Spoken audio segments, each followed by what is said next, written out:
Now moving on to breakout star of the year. And this is just across all codes. This is across ladies Gaelic football, camogie and hurling. Anyone who this year, and they don't necessarily have to be under 21, they don't have to be a young player.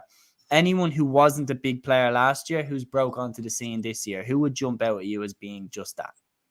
Yeah, I think from a hurling perspective, Mikey Butler definitely for Kilkenny. I know he has played in the past, but I think given the season that he had, like he was undoubtedly he was exceptional. He was definitely the best cornerback in the country last year. Anyway, make no shadow of a doubt.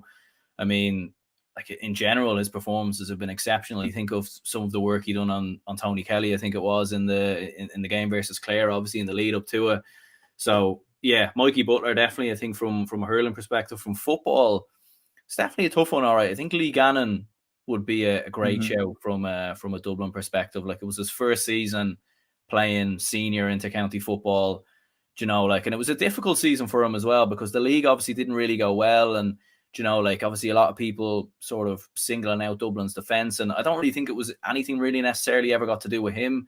I think the system that Dublin were playing with last year, it was very, very open, and it was tough for him to sort of come into a Dublin side that was struggling as opposed to a lot of other players who would come into a Dublin team, and be sort of usually on the front foot. So, yeah, I think Lee Gannon maybe from a footballing perspective. Killian McDade, although he has been there in the past as well, was excellent for Galway in midfield. Looking at it, who else could I think of? I mean, although Rory Canavan hasn't necessarily played for Tyrone Seniors yet, I mean, he was so good for the under-20s. Talk about announcing yourself, yeah. Like that final, he was ridiculous. As well. He was unbelievable, Yeah. What about on the camogie? Has there been any start? See, I feel like it's difficult because Kilkenny won with a team that, like, Miriam Walsh and players like that are still the key players, whereas Dublin have had to do a rebuild. Kerry haven't had any breakout players as well, if you like.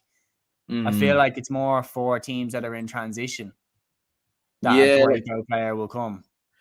Yeah, it's a tough one. Like ladies football, maybe Sheafra O'Shea. O'Shea has been very good for Kerry.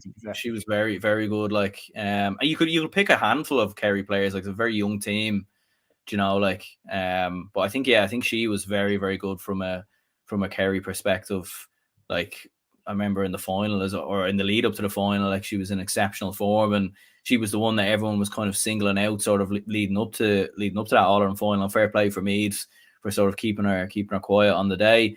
Can't really think of anyone off the top of my head from a camogie perspective. I probably haven't kept up with camogie as much as I would have liked this year to sort of have a real understanding there. But yeah, any suggestions you might have? Maybe, I'm not sure, but like I think Sheafra O'Shea is definitely a good, very, very good show. Sheafra O'Shea is a very good show. I think Kerry kind of came good this year. I feel like this year was a really good year for players like Paris McCarthy and stuff that kind of took the load off Louise Murray-Hertig a little bit because she had been their key player, out and out key player. I do think Mikey Butler is one hell of a shout though. If you're talking breakout star of the year, I think Lee Gannon was brilliant. Jack Glynn obviously won Young Footballer of the Year. He really came to the fore for Galway. I really like Mikey Butler though. I think he was fantastic, and you mentioned the job he did on Tony Kelly was absolutely outstanding. Yeah, no, it was. Like, I mean, and even in the Leinster Championship as well, like against Galway, I thought he was very, very good that day as well. I think Galway in the Leinster final finished with 17 points, and there had been some question marks over Kilkenny's defence following on from the defeat to Wexford, and obviously being beaten as well by Galway in the round robin. So there had been some question marks over Kilkenny's defence, and when you think of some of the retirements and the last couple of years, obviously with Joey Holden and whatnot, the fact that he was able to come in there, Mikey Butler, and do as well as he did, I thought it was exceptional. I mean, it was tough for him, obviously, in the final against Limerick, but Limerick are just Limerick. They're next level, one of the best teams possibly of all time. But yeah, like Mikey Butler, exceptional. Like some of the high balls he caught as well in that semi-final versus Clare. His work going forward as well, I think, is underrated. So yeah, I think you can't look past Mikey Butler. But as you said, Jack Glynn, very good season for Galway, and Lee Gannon, very good season for Dublin. Yeah, I think all of them are definitely good shouts. I think Lorraine Bray from Waterford deserves a shout in the terms of the camogie. Not necessarily that she, we'd had never heard of her, but this year Waterford were really, really good. And you got like the likes of Niamh Rocket and players like that are finally getting the credit that they deserve for their performances. I do think Mikey Butler, though. I'd be going with him. He's, I think he's a winner for us.